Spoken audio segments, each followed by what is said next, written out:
Amb aquesta segona hora de programa, temps dedicat a entrevista, en aquest cas, perquè ja ens acompanya en aquests estudis d'Esparvit de Palma la consellera de Salut del Govern de les Illes Balears, senyora Manuela García. Señora consellera, muy buen día, buenos días. Buenos días, muy buen día. Gracias por acompañarnos, gracias por estar aquí con nosotros hoy. Bueno, hace un poco menos de una semana, bueno, mañana era una semana en concreto, ustedes presentaban el Pacto por la Salud de las Illes Baleares. Recuerdo que la última vez que estuvo aquí con nosotros ya la aventuró, ¿no? Que sería a lo largo del último trimestre de este año. Usted ha cumplido su palabra, su parte, un Pacto por la Salud de las Illes Baleares que establece una serie de líneas estratégicas para la salud y que bueno, firmaron más de 70 entidades, creo recordar, el pasado martes, y que a grandes rasgos, ¿cómo lo resumiría y cómo lo definiría usted? Pues yo creo que en primer lugar estamos muy contentos, pero sobre todo estamos muy agradecidos a todas las personas que han formado parte de este pacto por su trabajo, por su generosidad y su trabajo desinteresado. Todos teníamos un fin común, que era sentarnos diferentes entidades, como son sindicatos, colegios profesionales, sociedades científicas, asociaciones de pacientes, partidos políticos, todos a título colectivo y a título individual, y poder aportar aquellas líneas que pensábamos que eran prioritarias para la salud de los ciudadanos y para afrontar todos los retos de salud que tenemos en los próximos años, ¿no? Y en ese sentido estamos muy orgullosos porque ha sido un proceso participativo, ha sido un proceso de recogida de sensibilidades, un trabajo también muy intenso y nunca se había llegado tan lejos, ¿no?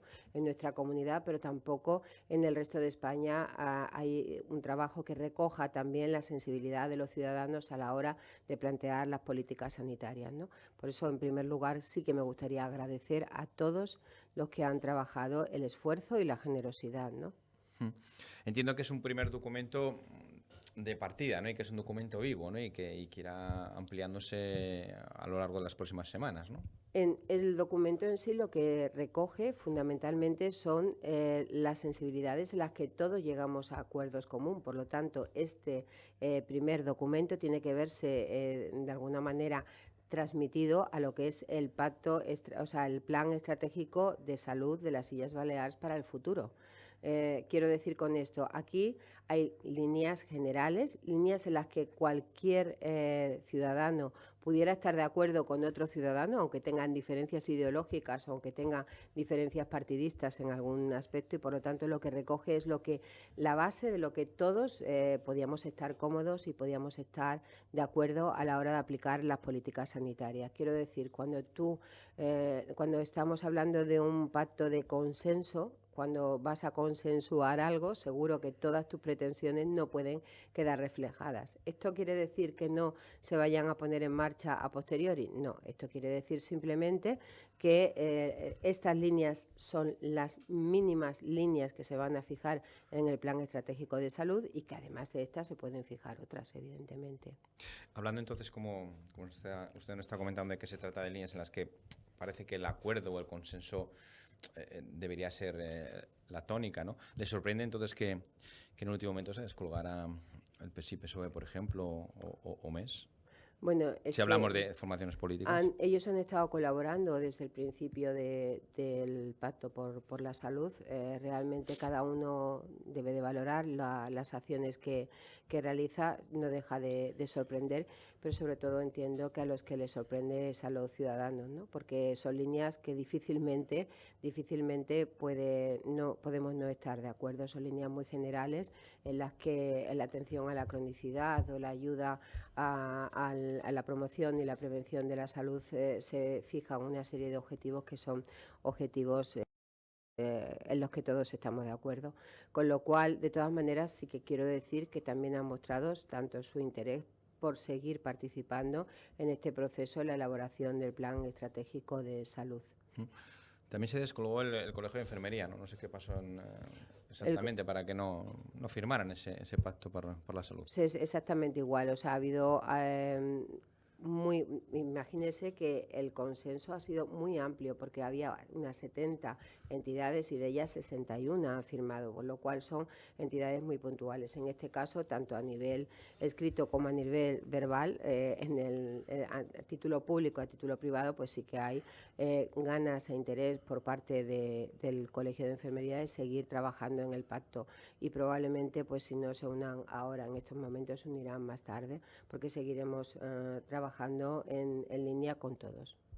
Porque a partir de ahora, como estábamos hablando, ese se va a ir completando, ese documento, ¿no? ¿Cuál es el procedimiento ahora para seguir avanzando en ese pacto por la salud? Ahora iniciamos un periodo en el que se comienza el Plan Estratégico de Salud de las Illes Baleares. Entonces, cada uno de los elementos que consideramos retos a valorar, como son el déficit de profesionales, la promoción y la prevención de la salud mental de Baleares, el empoderamiento de atención primaria, la atención a las listas de espera o el trabajo hacia la cronicidad, están en líneas estratégicas, están marcadas en el Pacto por la Salud. Evidentemente, el Plan por la Salud incorporará muchas más líneas, porque incorporará la investigación, incorporará la salud digital, incorporará uno de los elementos de perspectiva de género en cuanto a las mujer, y en cuanto a la mujer, el parto, el puerperio, la menopausia, todos estos procesos. Y además, por ejemplo, pues en atención pediátrica pues habrá determinadas especificidades de atención pediátrica, porque hay grupos de trabajo para marcar líneas sobre esa estrategia. ¿Cómo se hace después del plan de salud? Pues se marca la línea, luego hay que priorizar, hay que calendarizar y además hay que dotarlas de presupuesto, con lo cual en el periodo posterior estaremos, digamos, el segundo acuerdo tiene que ser qué líneas estratégicas vamos a desarrollar primero, porque todas a la vez no se pueden desarrollar, y es un pacto de 5 años, o sea, es un plan estratégico, de 5 años, por lo tanto, ir en esos 5 años desarrollando las líneas estratégicas. El Pacto por la Salud tenía un objetivo muy claro para mí. Tiene un objetivo muy claro, que es que independientemente del partido que gobierne, independientemente de los cambios políticos que pueda existir, se continúen con esas líneas estratégicas, porque realmente están por encima de la política y están por encima de la situación en la que nos encontremos, porque son los problemas reales de salud.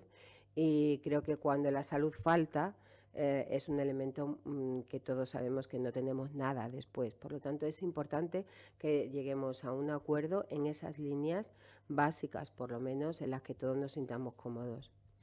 Hablaba usted de presupuesto y de dotación presupuestaria para luego poder cumplir esos objetivos, ¿no?, fijados, porque bueno, dicen que el papel aguanta todo, ¿no?, pero luego efectivamente se necesita presupuesto y dotación presupuestaria y dinero y recursos para poder avanzar y para poder cumplir, ¿no?, con lo que se ha fijado en el papel, ¿no? O sea, yo sí que me gustaría aquí hacer una aclaración, es decir, uno de los elementos que se ha dicho por parte de algunas formaciones políticas es que no hay ni calendario ni presupuesto, y claro, en ningún momento esto es un plan estratégico. El Pacto por la Salud era precisamente hacer una consulta ciudadana para posteriormente hacer un calendario, un presupuesto y tomar una serie de decisiones de priorización de esas medidas, ¿no? Por lo tanto, creo que ahora, como bien dices, falta la segunda parte, falta calendarizar, falta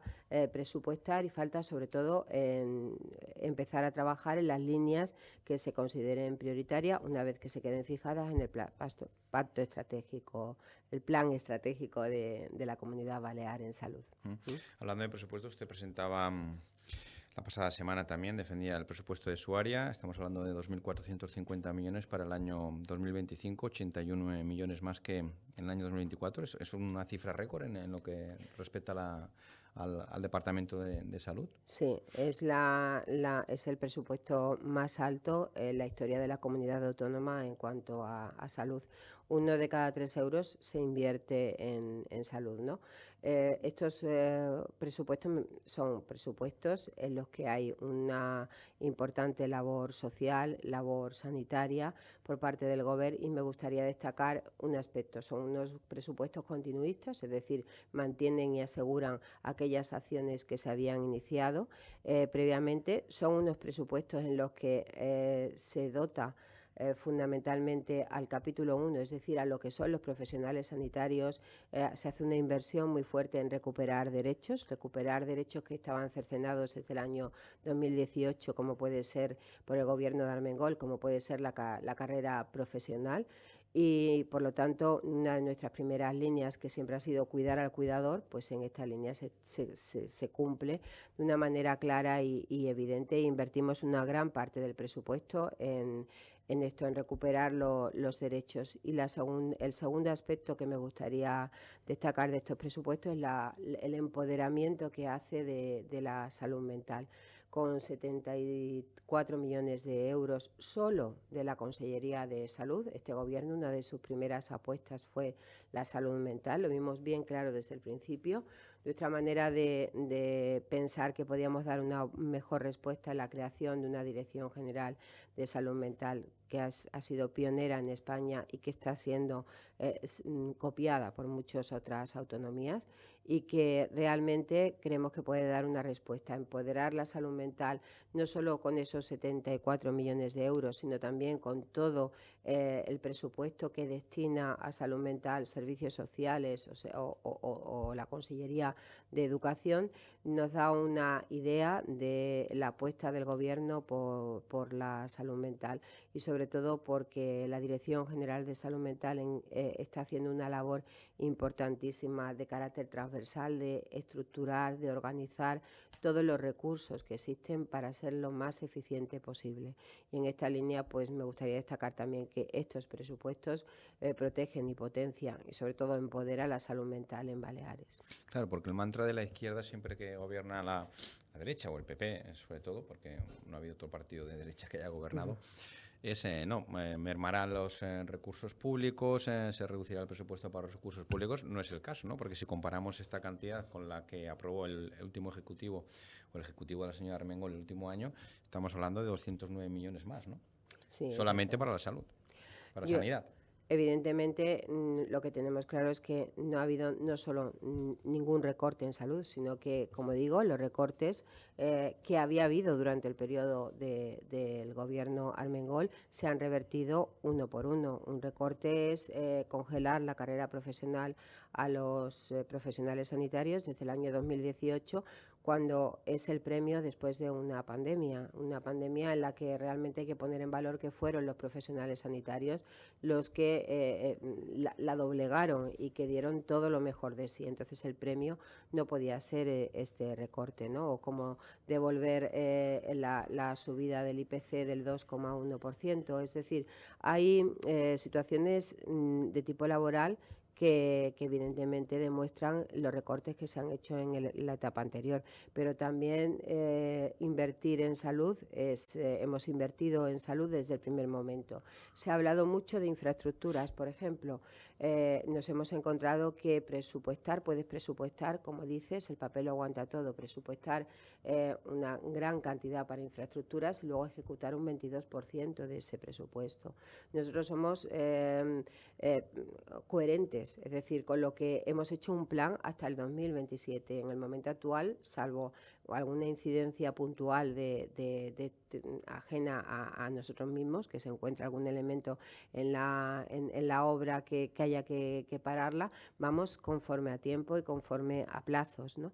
Y nos parece importante porque si realmente estamos invirtiendo 100 millones en infraestructuras, es que vamos a gastar esos 100 millones en infraestructura. El plan global son unos 450 millones de euros del 2024 al 2027 en infraestructura, pero en general lo que estamos haciendo es ejecutar ese presupuesto, porque, como dices, el papel lo aguanta todo. Puedes presupuestar lo que quieras, que al final, si no eres capaz y no tienes capacidad para ejecutarlo, no llega a los ciudadanos y no llega con objetivos reales a los ciudadanos, ¿no? No mejoras nada la vida de los ciudadanos. El papel luego ante todo y la propaganda más todavía, ¿no? Hablaba usted de infraestructuras, inversiones en infraestructuras, ¿no? ¿Cuáles hay previstas o qué partida recoge el presupuesto de salud para el año 2025? Claro, cuando hablamos de infraestructuras sanitarias, a mucha gente seguramente que nos está escuchando y viendo, pues se le va la vista o la imagen a Sondureta, ¿no?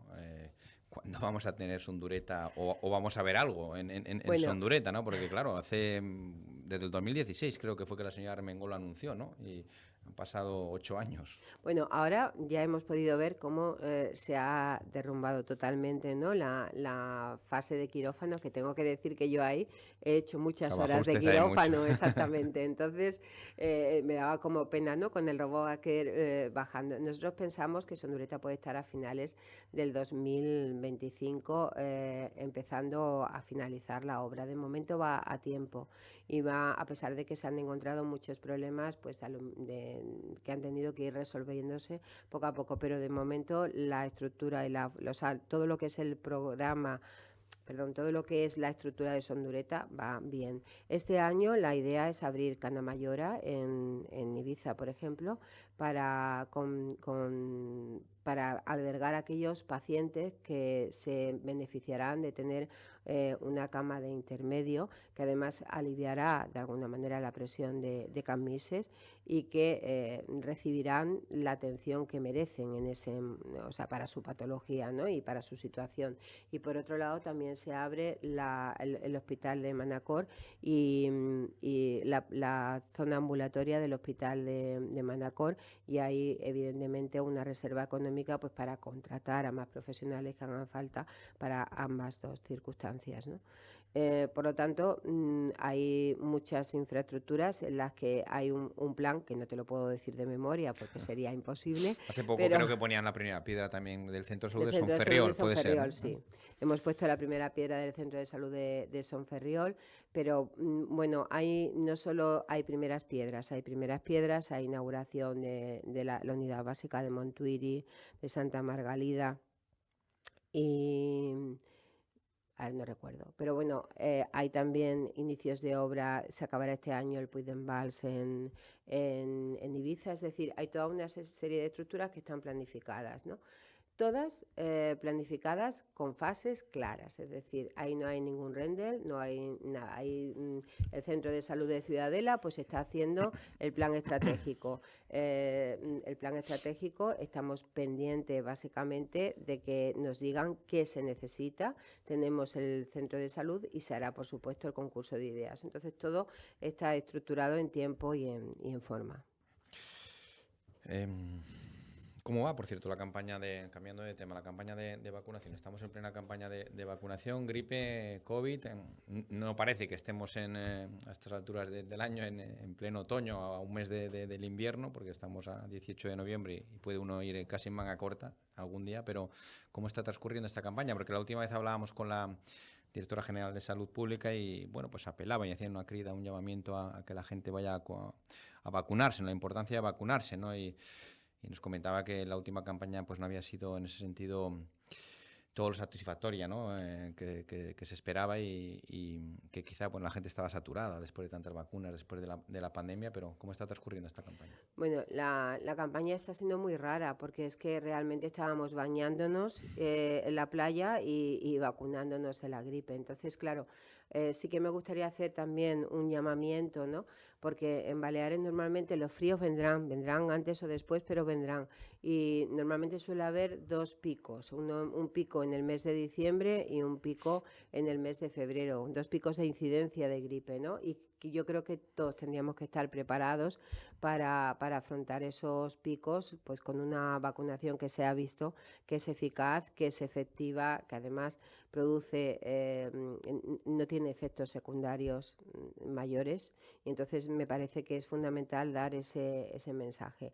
Aquí me gustaría destacar dos aspectos. Por un lado, ya el año pasado es cierto que la campaña de vacunación pues, no nos pareció suficiente y este año hicimos un plan piloto para la vacunación en las escuelas. Se cogió 3.000 niños repartidos en Mallorca, Menorca, Ibiza y Formentera y la verdad es que el plan piloto, el análisis del plan piloto ha sido muy positivo. El 43% de los escolares, cuando en la etapa anterior era el 18%, o sea que ha habido un incremento muy importante, sí que se han vacunado en las escuelas. Pero además hemos visto que en las escuelas era fácil la vacunación, que los niños se lo tomaban como un juego, como un día festivo y no había ninguna sensación de estrés. Una vacuna que además no tiene o carece de efectos secundarios, ¿no? Y esa función, La la vacuna vacuna nasal, ¿no? intranasal, la vacuna Intranasal, ¿no? intranasal, Además, pues, que además protege más porque crea anticuerpos en el lugar por donde entra el virus, ¿no? Entonces esa vacuna nasal que se ha hecho en las escuelas, yo creo que ese plan piloto ha sido realmente un éxito en lo que se pensaba. El resto de vacunación no, bueno, no tenemos las cifras absolutamente cerradas, va casi exactamente igual que el año anterior y lo que así hacemos un llamamiento porque hemos puesto a disposición de los ciudadanos muchas maneras de vacunarse. Tenemos una app donde entras y te pides tu cita tú mismo para COVID el día que quieres, a la hora que quieres, que te vaya bien. Tenemos Infosalud, pero sobre todo tenemos además 16 centros de salud que están abiertos, que no hacen falta cita previa, al que puede acudir el ciudadano en horario de mañana, en horario de tarde, incluso los sábados por la mañana y por la tarde. Es decir, se ha hecho un despliegue importante de medios para ponerlos al alcance.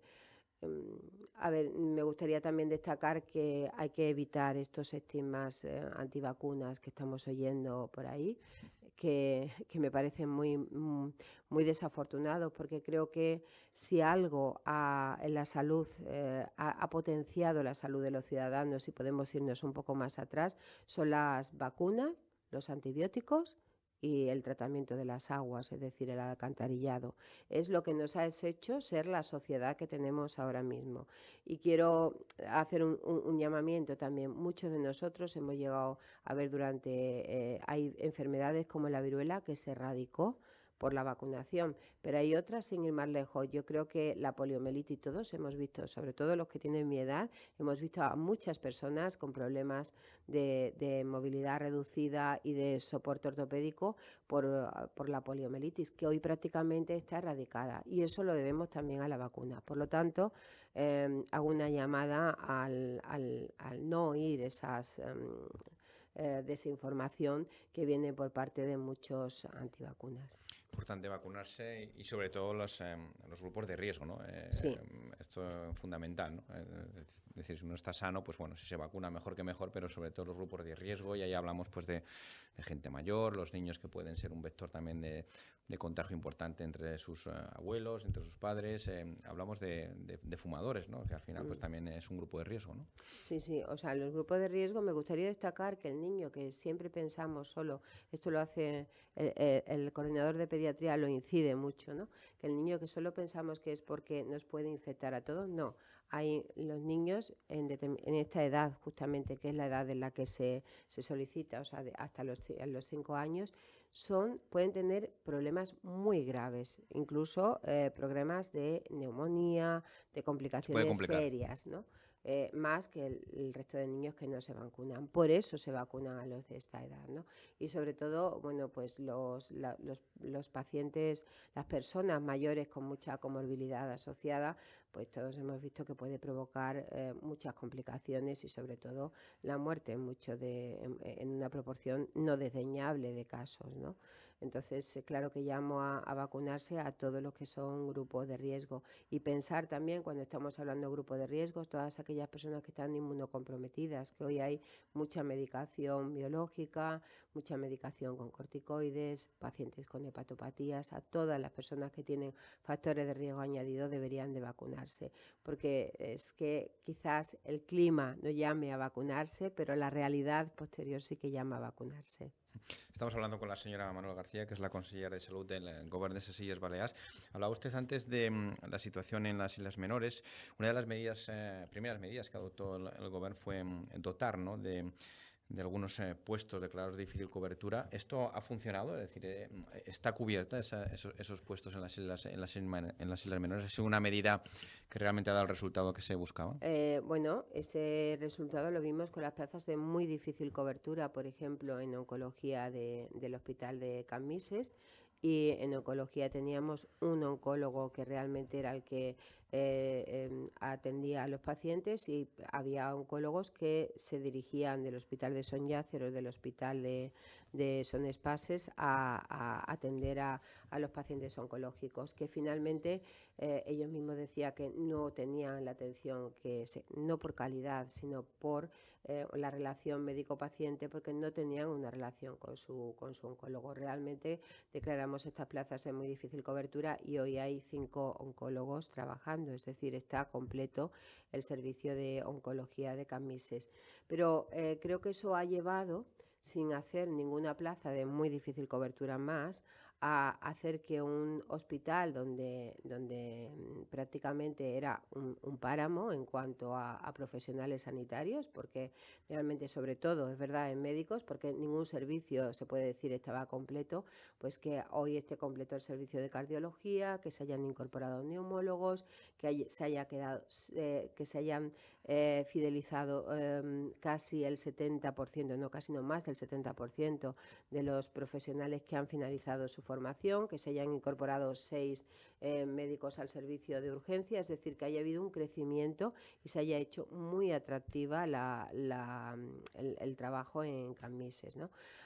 También es cierto que en Menorca es más difícil atraer profesionales, a pesar de no solo con la vivienda, que quizás llame mucho más la atención en Ibiza, pero sí que resulta más complejo. Pero a pesar de eso también se han ido incorporando profesionales a Menorca. Hemos recuperado, por ejemplo, el cirujano maxilofacial, que ahora va. Y un elemento que me gustaría destacar también en esta línea, y no va ligado a las plazas de difícil y muy difícil cobertura, pero sí a una petición que se hacía desde las islas, desde Menorca y desde Ibiza, es la creación de un servicio de alergología en Baleares, ¿no? En esta línea me gustaría decir que estamos muy contentos porque por primera vez Baleares cuenta con 3 alergólogos en el servicio, y además de un médico, o sea, un pediatra especialista en alergología para la alergología infantil, con lo cual en muy poco espacio de tiempo nos hemos encontrado en un año de gobierno, pues hemos logrado empezar a dar luz al servicio de alergología. No vamos a ser autocomplacientes porque creo que todavía queda el servicio por hacer y por cerrar, pero nos parece muy importante destacar que este incremento en el número de alergólogos hace posible que en Baleares ya se cuente con un servicio de alergología para atender a los ciudadanos, y que además estos mismos alergólogos comenzarán a desplazarse tanto a Ibiza como a Menorca para atender a los ciudadanos en el lugar de origen, por lo cual me parece fundamental. Vamos acabando esta entrevista con la consellera de Salud del Gobierno, señora Manuela García, porque creo que usted tiene a las 10 ahora un acto público. Presentan una nueva sala de simulación del 061, creo, ¿no? Sí, bueno, las salas ¿En qué consiste exactamente? Las salas de simulación, en este caso, lo que vamos a visitar es una inversión de casi 200.000 euros que se ha realizado en la sede del 061, que bueno, es una manera nueva de aprender de todos los profesionales. A la hora de formarte hay determinadas circunstancias en las que rara vez te encuentras. Claro, como no te encuentras muy habitualmente, o te formas simuladamente, es decir, haces un lugar donde está ocurriendo aquello que nunca pensaras que iba a ocurrir, y te enseñan cómo actuar en ese lugar, ¿no? Entonces, pues es eso, es justamente una sala de simulación donde lo que se intenta hacer son circunstancias extrañas, por ejemplo, circunstancias no habituales de las que se encuentra el 061, por ejemplo, grandes catástrofes con múltiples víctimas, una situación en la que todos sepamos cómo actuar. Y es fundamental formar en estas zonas de simulación, formarse de una manera continua, porque realmente es el factor más importante para aprender, ¿no? Creo que por las salas del 061 han pasado casi 600 profesionales durante este pasado año y me parece fundamental este tipo de cursos porque el que no hace una cosa habitualmente, el día que la tiene que hacer, aunque sepa que tiene que hacerla, no tiene ni los hábitos ni los conocimientos suficientes para hacerlos, ¿no?